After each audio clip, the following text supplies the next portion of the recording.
सत्संग की आधी घड़ी तब के वर्ष 1000, तो भी बराबर है नहीं कहे कबीर विचार।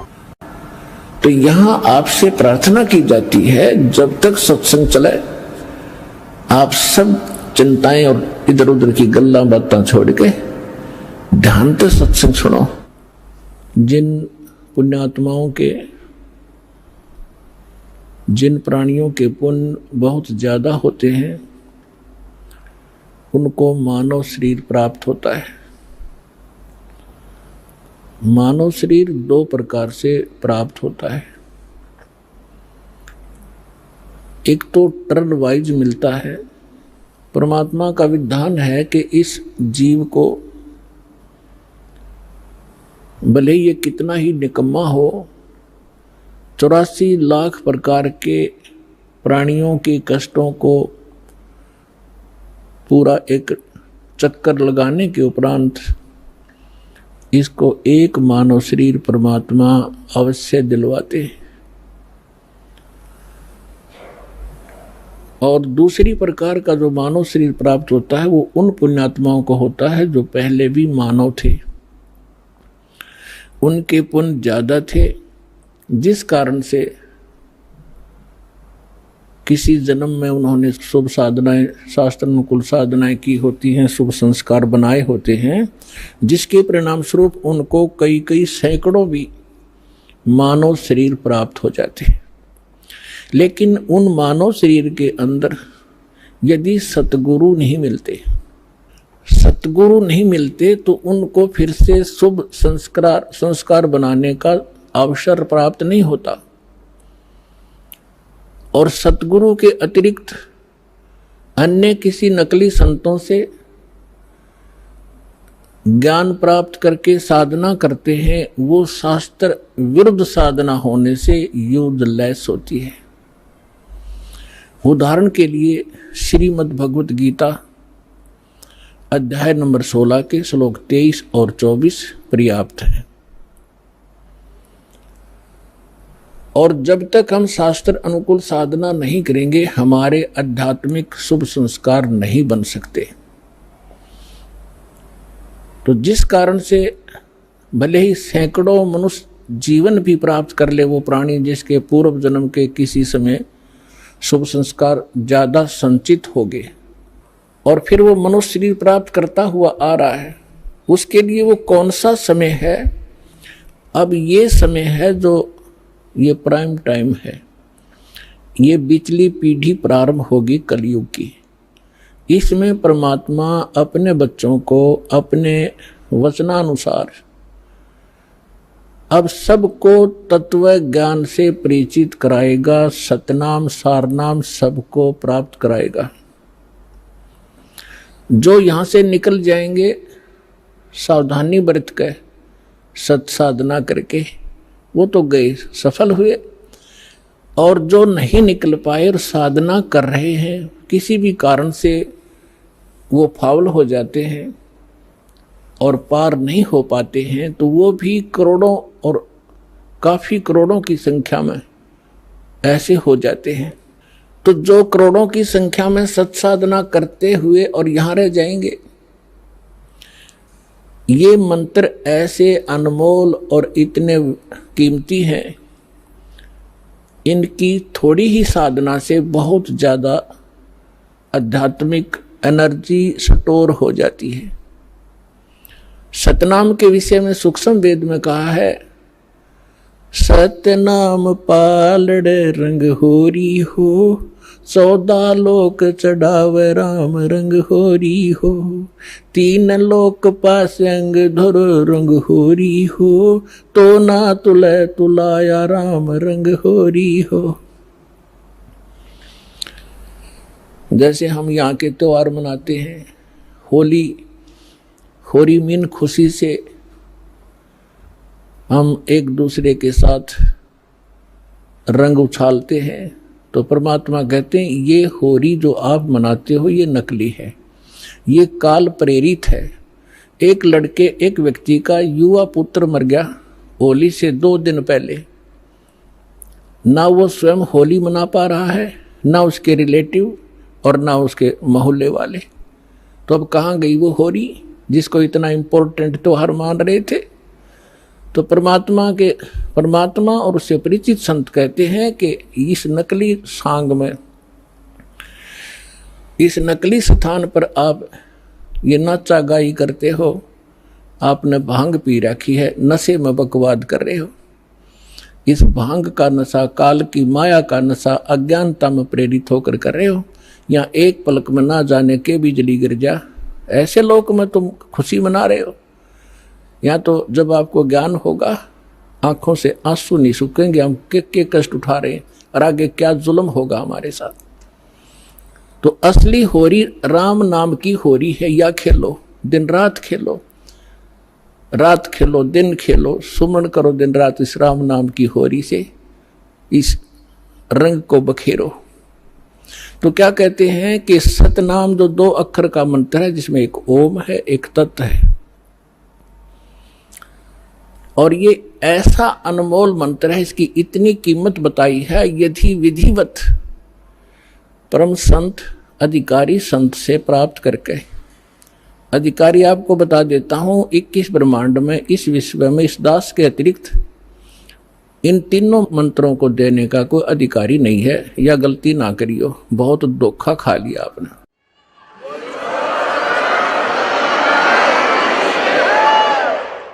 और कोई निकम्मी आत्मा इस दास से मंत्र प्राप्त करके स्वयं संत बनकर ये दान कर रहा है, वो महा अपराधी है भगवान का।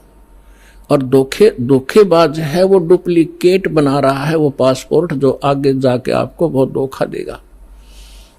उसको काल का पक्का दूत समझना, उससे आप भी बचना, और जहां तक संभव हो जिसने उनको फंसा रखा है उन भाई बहनों को भी सतर्क करना प्यार से। तो क्या बताते हैं, इस सतनाम के 2 अक्षर के मंत्र का श्वास उश्वास से नाम जपना होता है। परमात्मा कहते हैं श्वास उश्वास में नाम जपो, व्यर्था सांस मत खो, ना जाने इसी श्वास को आवन हो कि न हो। फिर क्या बताते हैं कि ये इतना एक श्वास का एक सतनाम एक भी आपने सुमन कर लिया विधिवत अधिकारी संत से, और बिल्कुल सावधानी से, यानी सिमरन जब करते हो सतनाम का, बाहर जो मंत्र छोड़ते हो उसके ऊपर उसकी अंदर से जो उच्चारण होता है श्वास के द्वारा महसूस होता है मैं क्या बोल रहा हूं, और बाहर श्वास छोड़ते समय कौन से मंत्र का उच्चारण होता है, उसको अजप्पा जाप कहते हैं। बाहर छोड़ते हैं उस मंत्र के उच्चारण पर आपकी सुरत और नृत्य लगी रहे, मन लगा रहे। अंदर जौन सा लेते हैं, जो 2 अक्षर में से एक अंदर लेते हैं, उसके ऊपर भी आपका ध्यान रहे। वैसे मतलब नहीं कि आत्मा माला फिरती रहे, सांस चलता रहे और सुमन होता रहे, ये नहीं चलेगा। सुरत नृत्य और पवन, सुरत नृत्य मन पवन, ये चारों पदार्थ एकत्रित करने होते हैं। जब श्वास, पवन माने श्वास से सुमन करते हैं, तो उसके ऊपर हमारा सुरत और नृत्य और मन और श्वास चल ही रहा है, ये पवन, इन चारों को एकत्रित रखना है। तो ऐसे एक सिमरन आपका पूरा हो गया। जल्दी नहीं करे इसमें, ये सहज मार्ग है। कई जल्दी के मारे मन फटाफट खींच दे मीटर सिमरन का, प्यार से करे चाहे थोड़े कर ले, उसकी कीमत होगी।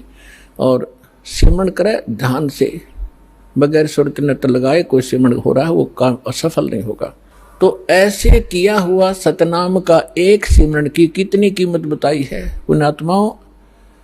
जिस व्यक्ति ने कभी लाल सुना ना हो, हीरा देखा भी नहीं हो, उसकी कीमत का पता ना हो, सुना भी ना हो, और उसको कोई एक पत्थर दिखावे कि ये एक चमकीला पत्थर जो आपको नजर आ रहा है ये करोड़ रुपए का है। अब सामने वाले ने कभी ये देखा नहीं, कभी उसका व्यवहार उससे पड़ा नहीं, तो वो मानने या ना मानने पर उसकी कीमत ज्यों की त्यों है। इसी प्रकार इस सिमरन की जो दास आपको दे रहा है ये हीरे हैं। मोती मुक्ता दर्शत नाही, ये जग है सब अंदरे, दिखत के तो नैन चश्म, इनका फेरा मोतिया बंदरे। चारों युग में मेरे संत पुकारे, और कूक कहा हम हेल रे, हीरे माणिक मोती बरसे, ये जग चुगता ढेल रे। परमात्मा ने कहा कि मैं चारों युगों में आया हूं। सतयुग में सतसुकृत नाम था मेरा, और त्रेता में मुनिंदर, द्वापर में करुणा में, और इस कलयुग में कबीर नाम से मैं आया हूं। तो चारों युगों में मैं आया हूं।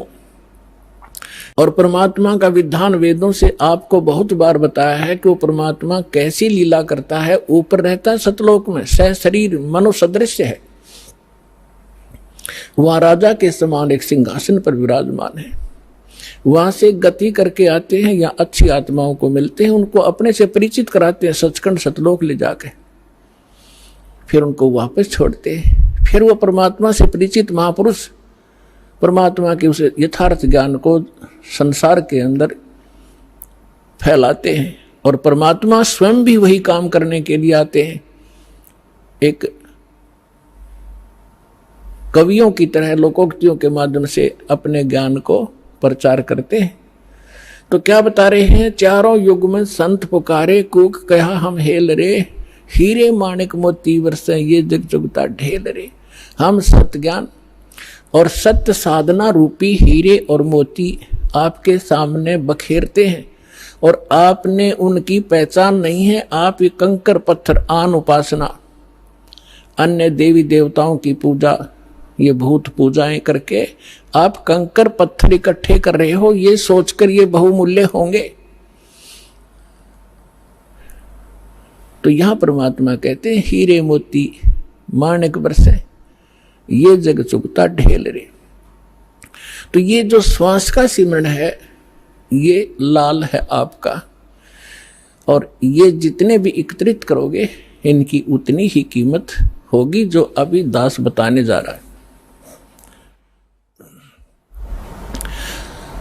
क्या बताते हैं कि एक सिमरण आपने कर लिया श्वास का, एक सतनाम के 2 अक्षर का, एक मंत्र बाहर छोड़ा, दूसरा अंदर लेते हैं, ये एक कंप्लीट मंत्र बन गया।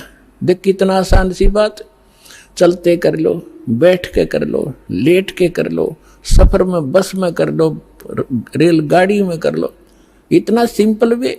इन अज्ञानियों ने इसको पहाड़ बना रखा था, खड़े होकर तपो, ढूंढने लगा लो, व्रत रखो, जंगलों में जा बैठो, और फिर जंगल में चले गए, रोटी के लिए फिर आए गृहस्थी के पास, दिए माई अंडे धक्के खाते। अब सारा काम अव्यवस्थित कर दिया इन लोगों ने, अज्ञानियों ने। तो क्या बताते हैं परमात्मा कि इस सतनाम के एक सिमरण की कितनी कीमत है। ओए होए, सतनाम पालड़ रंग होरी हो, तराजू के तखड़ी के एक पलड़े में सतनाम के एक सुमरण की कीमत रख दो, और दूसरे में पृथ्वी लोक की पूरी कीमत, स्वर्ग लोक की कीमत और पाताल लोक की कीमत, 3 ये तो पासंग है।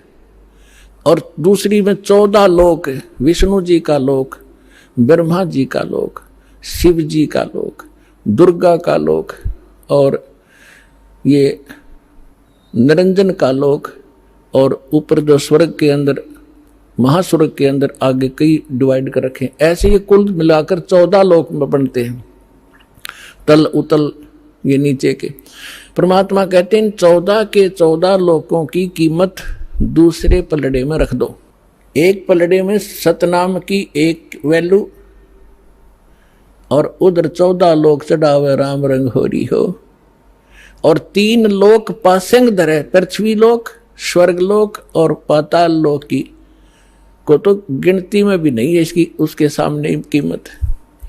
अब पासंग क्या होती है, अब आजकल के बच्चे तो नहीं जानते होंगे, लेकिन हमारे समय के हम अच्छी तरह जानते हैं। हमारा खूब पाला पड़ा है, किसान परिवार में जन्म था। हमारे पिता जी के पास ये सेठ लोग कणक लेने आते थे तो उस समय वो कहा करते भी सेठ जी तराजू चेक करा तेरी।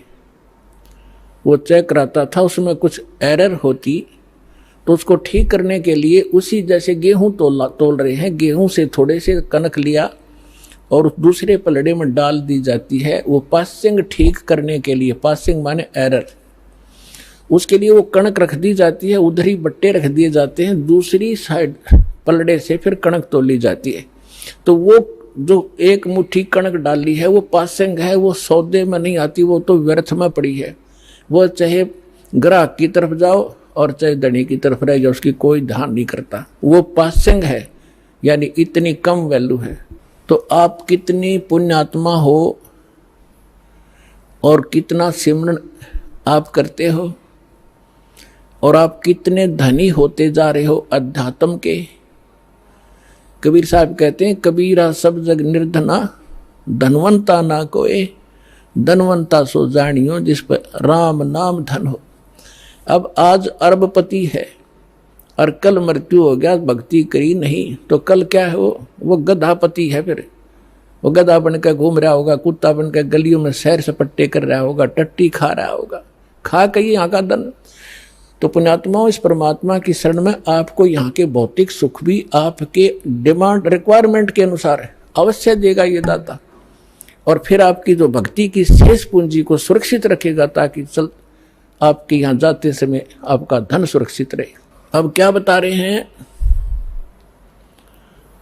सतनाम पालड़ रंग होरी हो, 14 लोक चढ़ाव राम रंग होरी हो, 3 लोक पास्यंग धर रंग होरी हो, तो ना तुले तुलाया राम रंग होरी हो। और हमारी बुद्धि कहाँ सेट कर दी इस काल ने, यहाँ के इस काल की माया की भांग पी ली हमने। एक सरपंच बन जाता है, बस पूछो मत, वो अपने आप को पता नहीं कि महान मान बैठता है। और कोई चेयरमैन बन जाता है 4-5 सरपंचों के ऊपर, बस कहना ही क्या। एक मंत्री और मुख्यमंत्री बनकर काख पीटते फिरते बगैर ज्ञान के बच्चों वाले खिलौने खेल रहे हैं। और आप वो हो जो मनुष्य जीवन के इस उद्देश्य को प्राप्त कर रहे हो, सफल कर रहे हो। तो कहने का दास का तात्पर्य है, जिस प्रसंग को लेकर चले हैं उसी पर आते हैं कि जैसे अब ये परमात्मा का मार्ग प्रारंभ हो गया है, परमात्मा का आदेश है कि पूरे विश्व में जाओगा। परमेश्वर ने इस काल के साथ एक कमेंटमेंट हुआ था। काल तो ये राजी हो गया था, उसने तो ये चतुरता करी थी कि कलयुग में ये इतने कंडम हो जाएंगे, भक्तिहीन भी हो जाएंगे और इनकी वृत्ति भी खराब हो जाएगी, ये भक्ति के योग नहीं रहेंगे, सब चापलूस हो जाएंगे, विकारी बन जाएंगे।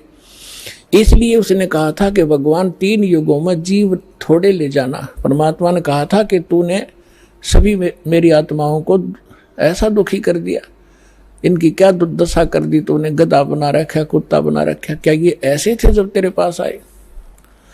तब इसने प्रार्थना करके, ये अलग स्टोरी है लेकिन हिंट देना पड़ेगा, फिर आगे चलेंगे। तो उसने प्रार्थना की थी, भगवान 3 युगों में जीव कम ले जाना। मालिक को भी पता था, क्योंकि हमारी शंका बहुत ज्यादा है, तुरंत उत्पन्न हो जाएंगी कि परमात्मा ने ऐसा क्यों वर दिया 3 युगों में जीव ना ले जाने का। तो हमने ऐसे निकम्मा काम किया था, उसके बदले में ये सजा भी थोड़ी है हमारे को। फिर भी परमात्मा को पता था कि सतयुग त्रेता द्वापर में इनकी घनी कमाई होगी भक्ति की, और ये दुखी नहीं होंगे। जैसे संस्कार आपके होंगे उसी प्रकार परमात्मा ने इस पृथ्वी पर वैसा ही माहौल बना देता है दाता। बढ़िया समय पर वर्षा होती है, बड़े फलदार वृक्ष होते हैं, सब शरीर हो जाएंगे, तो फिर सुख होता है उनको। और सुख में भगवान की भक्ति प्राणी फॉर्मलिटी करता है, और दुखी प्राणी जब हो जाता है तब उसका दुख संकट निवारण हो जाता है। फिर उसको बताया जाता है यदि आपने फिर से भक्ति छोड़ दी तो वो कष्ट फिर आ जाएगा, तो कभी नहीं छोड़ेगा, आजीवन भक्ति करेगा और वो सफल हो जाएगा। और सतयुग त्रेता द्वापर में ये जीव घना दुखी नहीं होता, शरीर मजबूत होता है, लंबी आयु होती है, खूब ठीक सा इसका जो है बना रहता है व्यवहार। तो उस मालिक को मालूम था कि ये भक्ति नहीं करेंगे, क्योंकि सभी भक्ति करते थे लेकिन शास्त्र विरुद्ध करते रहे, और जिस कारण से वो सोच रहे थे जो साधना हम कर रहे हैं इसी से हमें लाभ हो रहा है, और हो रहा था। वो पिछली बैटरी चार्ज से वो प्रयोग कर रहे थे, अपनी पिछली मलाई खा रहे थे। तो इस प्रकार परमात्मा को पता था, तब उसने कहा था ठीक है, चौथे युग में, कलयुग में मैं अपना ज्ञान प्रचार करूंगा। तो काल ने कहा था कि देखो जी, जबरदस्ती ना करना, बलपूर्वक मत ले जाना, आपके ज्ञान को कोई माने, समझे, स्वीकार करे और आपकी भक्ति करे तो वो आपके हों, और जो मेरे ज्ञान को, जो मैं नकली अपने दूत भेजूंगा अपना ज्ञान प्रचार करने के लिए, उनका ज्ञान जो स्वीकार करे तो वो मेरे ही रहे, आप उनको बलपूर्वक न ले जाना। परमात्मा बोला बिल्कुल सही है, जब मेरा ज्ञान ही स्वीकार कोई नहीं करेगा तो खाक जाएगा मेरे लोक में, वो तो वही जाएगा जो मेरा ज्ञान स्वीकार करेगा, मेरी भक्ति ग्रहण करेगा, तब वो जाएगा। तो काल ने, जब परमात्मा ने स्वीकृति दे दी, तब काल ने कहा था कि बेशक, अब परमात्मा आए थे जोग जीत नाम से, कि जाओ जोग जीत संसारा, जीव न माने कहा तुम्हारा, जीव तुम्हारा कहा न माने, हमरी ओढ़ हो बाद बखाने। फिर कहा था द्वादश पंथ करूं मैं साजा, नाम तुम्हारा ले करूं आवाजा, द्वादश पंथ नाम जो ले ही हमरे मुख में आन समोई, और अनेक पंथ चलाऊं या विद जीवों को भरमाऊं, देवल देव और पितृ धाम पुजवाऊं, और जब ऐसे नकली जब तब सबके मन लाऊं, और जाओ जोग जीत संसारा, जीव न माने कहा तुम्हारा, जीव तुम्हारा कहा ना माने, हमरी ओढ़ हो बाद बखाने। मेरे वकील बन के खड़े हो जाएंगे, तो रामकृष्ण को कैसे भगवान नहीं मानते हो, क्या कर रहे हो। तो परमात्मा ने कहा था कि अब मेरी भी सुन ले दो बात। चौथा युग जब कलयुग आई, तब हम अपना अंश पठाई, काल फंद छूटे डर लोई। जो जितने तू बकवास कर देगा, जितने तू ये भ्रमित करेगा, बंधन बनाएगा, काल फंद छूटे नर लोई, सकल सृष्टि परवानी खोई।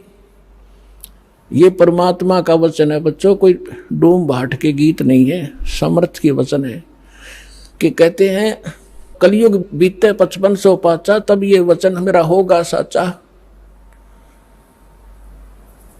और कलयुग बीत जावे जब एता, सकल सभी प्राणी और परम पुरुष पद चेता। परमात्मा ने कहा था कि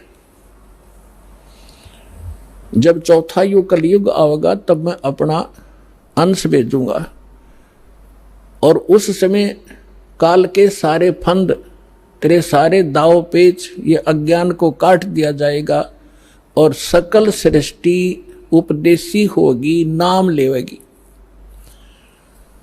और फिर कहा था कि जब कलयुग 5505 बीत जाएगा तब मेरा ये वचन सत्य होगा, और उस समय पूरा विश्व उस परमात्मा के उस परम पद का जानकार होगा, उसको पता चले। अभी तो हम स्वर्ग और नरक, स्वर्ग और नरक, कोई व्यक्ति मर गया, नो का स्वर्गवासी हो गया, चाहे जाता हो नरक में, हमने एक कोड वर्ड बना रखा था। तो अभी तक हमने सतलोक और सचखंड का पता ही नहीं था, परमात्मा का परम पद कौन सा है और कहाँ रहता है, कैसा है, कैसे प्राप्त होता है। और ये नकली पंथ चले थे काल के, राधा स्वामी पंथ और कबीर पंथ, जो 12 पंथ है कबीर जी के नाम से चला रखे, सारे नकली और काल के प्रेरित हैं। इनमें ना सत्य ज्ञान है ना सत्य साधना है। तो अंडरस्टूड है, जानना ज्ञान सत्य है, ना वहाँ नाम साधना सत्य है, तो क्या है वो तो खोखा है, नकली है, डुप्लीकेट सारे। तो अब परमात्मा ने कहा कि पूरा विश्व इस ज्ञान से परिचित होगा और पूरा विश्व नाम लेगा। अब प्रसंग चल रहा था कि 2 प्रकार से मानव शरीर प्राप्त होते हैं। एक तो टर्न वाइज होता है कि नरक स्वर्ग भोग के, उसके बाद फिर 84 लाख प्रकार के प्राणियों के शरीरों में कष्ट उठा के उसको एक मानव शरीर मिलता ही मिलता है। तो वो उस प्रकार का प्राणी शीघ्र भक्ति पर नहीं लगता,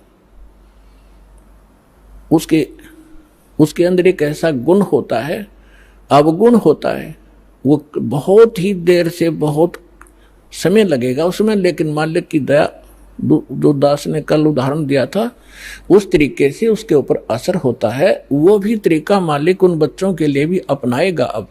लेकिन जो बता रहा दास के एक पिछले संस्कारों से पुनर्जन्म होते रहते मानव के, उसके लिए अभी तक दास या भूमिका बना रहा है ये समझाने के लिए आपको कि जैसे आप जी को प्रथम मंत्र दिया जाता है,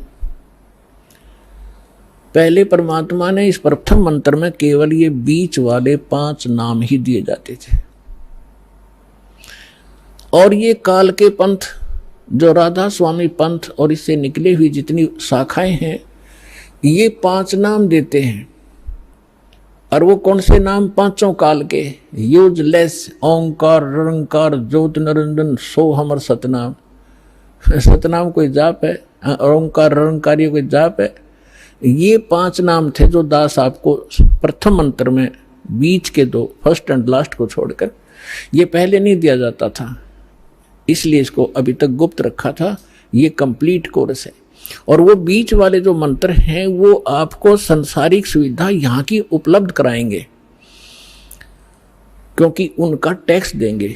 ये पूजा नहीं, साधना है। साधना और पूजा में अंतर होता है। जैसे हम पूजा करते हैं परमात्मा को पाने की, तो हम परमात्मा को पाने के लिए जो भी प्रयत्न करते हैं वो साधना है। जैसे हमारा पूज्य है जल, हमने जल प्राप्त करना है, तो जल प्राप्त करना जमीन के अंदर है, तो हमारा जो पूज्य है, इष्ट है, वो है जल। और उसके पाने के लिए, जल प्राप्त करने के लिए जो भी हम क्रिया करते हैं, बोकी लगाते हैं, पाइप डालते हैं, फिर हैंडपंप लगाते हैं, तो वो हमारी साधना है, वो पूजा नहीं है। उसको पाने के लिए जो हमारा पूज्य है, हमारा जो इष्ट है, वो तो जल है। उसके लिए जो प्रयत्न किया गया वो साधना है और वो पूजा है उसको पाने की। तो इस प्रकार इसको पूजा और इसको समझना। हमारी आस्था तो जल के अंदर है, उन इंस्ट्रूमेंटों में थोड़ी है, और उनके बिना वो मिले नहीं। तो इसी प्रकार ये जो प्रथम मंत्र आपके दिए जाते हैं ये साधना है। और इस जैसे इस दूसरे शब्दों में दास आपको कहे कि जैसे ये मंत्र एक ऐसी कमाई है, ऐसी शीघ्र इफेक्ट करती है, देवताओं को विवश करते हैं ये मंत्र आपको लाभ देने के लिए। जैसे आपको बताया था कि भैंसे को भैंसा भैंसा करता रहो, वो कभी ध्यान नहीं देता। आप वैसे गुण गाए जाओ, जय गणेश देवा, माता थारी पार्वती, पिता माँ देवा, हम घोट रखे थे हमने, ये कभी नहीं सुनेंगे। और इनका एक मंत्र दे रखा है आपको, उसका जाप करो, तुरंत अटैक होगा उनके ऊपर जाके और सतर्क होंगे। क्या हो गया बच्चे को, क्या डिमांड है इसकी, देखो इसका अकाउंट कितना हमारे इसमें, उस तुरंत उसका राहत दी जाएगी। तो जो पैसे ने भैंसा भैंसा करो कति नहीं सुने, अरे एक बार कर दो हुर्र, वो तुरंत देखेगा नू और अट्रैक्ट होगा, दौड़ने की चेष्टा करेगा उस आवाज की ओर। तो परमात्मा ने ये मंत्र हमें दिए थे, लेकिन बीच में काल के दूता ने इस कबीर पंथ का जहाँ स्टार्ट हुआ था दामा खेड़ा वालों से, तो 5वीं पीढ़ी तक ये 5 मंत्र चले थे। उसके बाद 6ठी पीढ़ी में दामा खेड़ा वालों के जो महंत था वो एक टकसारी नाम का इसी कबीर पंथ की ब्रांच बन गई थी नकली। उसने भ्रमित कर दिया कि तुम बात करते हो सतलोक की और सचखंड और सतपुरुष की, और पूजा कर रहे हो तुम देवी देवताओं की, ये कहे कि भक्ति है तुम्हारी। तो भ्रमित हो गया, उसको ज्ञान नहीं था, छठा पीढ़ी वाला था। उसके बाद फिर उन्होंने एक शब्द सिलेक्ट कर दिया जो कबीर सागर में लिखा है, अजर नाम, अमीर नाम, पाताले सब सिंधु नाम, यही हंस का काम। ये कोई मंत्र है? ये तो एक श्लोक शब्द है। तो इन मंत्रों से इन आपकी पूजा नहीं है। पूजा हमारा कबीर देव पूज्य है, उसको प्राप्त करना, सतलोक हमारा प्राप्त करना उद्देश्य है। और ये साधनाएं हैं, ये इंस्ट्रूमेंट हैं, ये प्रयोग करने ही करने पड़ेंगे। अब उसके बाद जो सतनाम आपको दिया जाता है,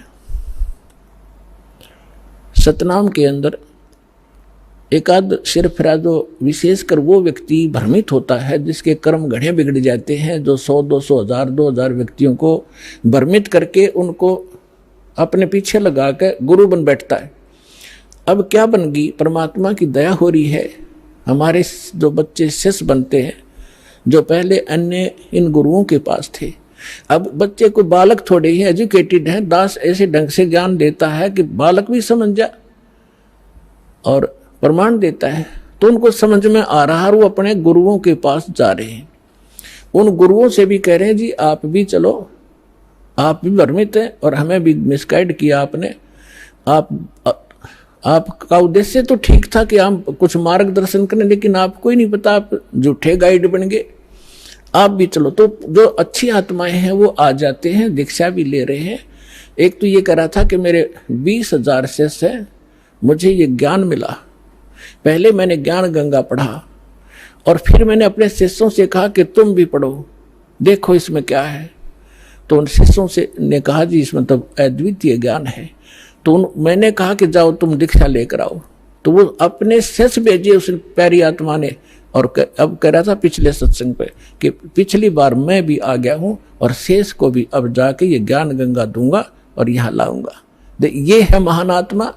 ठीक है, जब तक धोखे में हम भी थे, गलत साधना हम भी कर रहे थे, जिस दिन पता चला उसी दिन हम दिशा बदल ली। तो बुद्धिमान होता ही है।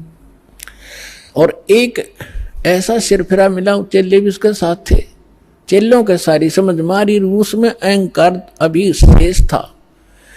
वो खड़ा लाइन में कहने लगा जी मैंने 2 बात करनी है। वो कहते हैं जी ये हमारे गुरुजी थे पहले और आज इन्हें दीक्षा ले ली है।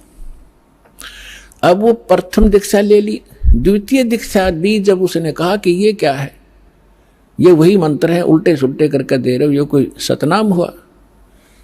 तो पुण्यात्माओं यही मार खाता ये प्राणी। वो अहम था, उसके अंदर अहंकार था। अब डॉक्टर मैं हूं और रोगी वो बनकर आ रहा है और डॉक्टर की दवाई में वो ऑब्जेक्शन कर रहा है। एक जड़ी बूटी होती है, उनको अगर 4-5 जड़ियां मिलाई जाती हैं तो उनका गुण धर्म कुछ अन्य होता है, वो कुछ अन्य लाभ देती हैं। और जब उनको सिंगल खाया जाता है तो वो अलग लाभ देती है, और जिनको 2 में मिलाकर खाया जाता है तो वो अन्य लाभ देती है। तो इस प्रकार उसको समझाने की चेष्टा की और वो उसका सौभाग्य दुर्भाग्य साथ है, उसका समझ में आई कि ना हुई। तो आपको भी बता रहा हूं कि ऐसे भ्रमित ना होना। पहले तो ये देखो कि जो ज्ञान दास ने आपके रूबरू किया है, विश्व में आज तक ब्रह्मा विष्णु महेश क्लियर नहीं कर सके इसको, इस दास पे दया हुई। तो आगे कौन सी का चीज छोड़ दूंगा मैं, ये भी विचार कर लेना।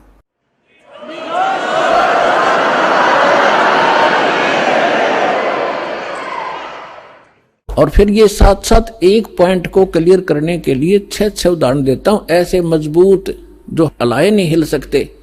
यही मंत्र किसने जाप किया? आदरणीय धर्मदास साहिब जी ने यही 2 मंत्र का अक्षर का नाम यही जाप किया, आपके रूबरू कर रखा है। नानक साहिब जी परमात्मा से सीधे मिले, परमात्मा उनको बेई नदी पर जिंदा महात्मा के रूप में सचखंड लेकर गए और फिर उनको वापस छोड़ा। तीसरे दिन अदृश्य रखा और फिर उन्होंने कौन सा नाम जाप किया? उनकी समुद्र की साखी परमात्मा जो बाला वाली जो साखियां हैं, जन्म साखी, उसके अंदर एक समुद्र की साखी है।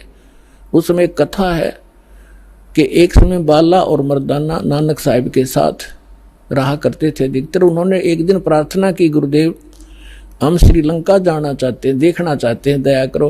उन्होंने कहा आंखें बंद करो। आंखें बंद करके खोली तो समुद्र के किनारे खड़े थे।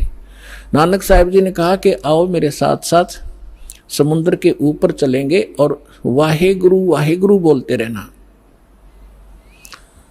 तो ऐसे चल पड़े जैसे थल पर चलते हैं, आगे आगे नानक देव जी, पीछे वो दोनों बच्चे बाला और मर्दाना। तो नानक साहिब जी ने, वैसे तो सिमरन श्वास से करना होता है, उन्होंने जानबूझ के झटका देना था क्योंकि परमात्मा का सख्त आदेश था, धर्मदास मेरी लाख दुहाई। और ये मूल ज्ञान अभी कई बार जाई, ये सार नाम और सतनाम अभी किसी को देना नहीं, नहीं तो नकली पंथों के हाथ लग जाएगा। और जब मेरा दास आवेगा वो कैसे भिन्नता बताएगा, ये सारी विचलित हो जाएगी कहानी। हमारा सारा जो है ना काम बिगड़ जाएगा और काल का फिर से दाव लग जाएगा। मेरे बच्चे मुझे पहचान नहीं सकेंगे। तो वो महापुरुष थे, जैसे वेद में लिखा है कि दृढ़ भक्त को मिलते हैं वो आकर के अपना ज्ञान देते हैं। तो दृढ़ भक्त थे नानक साहब जैसे। उन्होंने कभी किसी सिख को ये नाम नहीं दिया सतनाम, बल्कि सख्त एक ऐसा झटका दे दिया कि सब घबरा गए कि इस मंत्र को छूना नहीं है। नानक साहब जी ने उच्चारण करके ये 2 अक्षर का मंत्र जाप करना शुरू कर दिया। मर्दाना ने सोचा कि गुरुजी तो सतनाम जाप कर रहे हैं 2 अक्षर का, जिसमें एक ओम है एक तत् है, तो क्यों ना मैं भी जाप करूं। मर्दाना फिर वो 2 अक्षर का मंत्र जाप करने लगा। तो वो लगा डूबने। नानक साहब जी ने देखा, तब नानक जी ने कहा कि भाई तो वो ये जाप कर जो मैंने तेरे को बोला है, ये मंत्र मत कर। तो फिर वो वाहेगुरु कहने लगा, फिर ठीक हो गया। कहने का भाव ये है कि नानक जी तो वो 2 अक्षर का नाम जाप कर रहे थे और शिष्य को मना किया। क्यों किया? वो परमात्मा के प्यारे बच्चे थे। उनको मालूम था कि यदि आज ये डिस्क्लोज हो गया तो बट्ठा बैठ जाएगा। आज तक किसी सिख को इस सतनाम की भनक भी नहीं है। ना वो ग्रंथ साहिब में रखा, अलग अलग स्थानों पर रख दिया, लेकिन सीधा नहीं रखा और वहां से प्रमाणित हो गया। और इसके साथ साथ आदरणीय गरीबदास साहिब जी को परमात्मा मिले गांव छुड़ानी, जिला झज्जर, हरियाणा में, खेतों में 10 वर्ष के थे। सचखंड लेकर गए और फिर बहुत काफी समय 8-10 घंटे ऊपर रखा परमात्मा के बच्चे को, फिर वापस छोड़ा। उसने परमात्मा से परिचित होकर अपनी अमृतवाणी में दास उसी गरीबदास पंथ से आगे बढ़ा है। उसमें गरीबदास पंथ में ये मंत्र नहीं है सतनाम का, और में बकवास करते हैं, ओम भागवते वासुदेव नमः, कोई करता है, कोई कुछ करता है, कोई सतगुरु, ये मंत्र नहीं है। और ग्रंथ साहिब गुरु गरीबदास जी के ग्रंथ साहिब के अंदर प्रमाणित है ये मंत्र। ऐसे ही नामदेव जी को परमात्मा मिले थे, उसको भी यही मंत्र दिया था 2 अक्षर का। पहले वो अकेला ओम नाम जाप करते थे, फिर उनको समझाया कि ओम तो ब्रह्म तक का जाप है, ये तो असंख्य जन्म तक जाप कर लिया आपने और यहीं भटकते रहते हो, ब्रह्म लोक में चले जाते हो, वहां से फिर वापस आ जाते हो। नामा छिपा ओम तारी, पीछे सो हम भेद विचारी, सार शब्द पाया दलोई, आवागवन बोर ना होई। भाई जो गुरु बचन पे डट गे रकट गे फंद 84 के, कट गे फंद 84 के, रकट गे फंद 84 के। भाई जो गुरु बचन पे डट गे रकट गे फंद 84 के। वस्तु मिली ठोर की ठोर, मिट गई मन पापी की दौड़।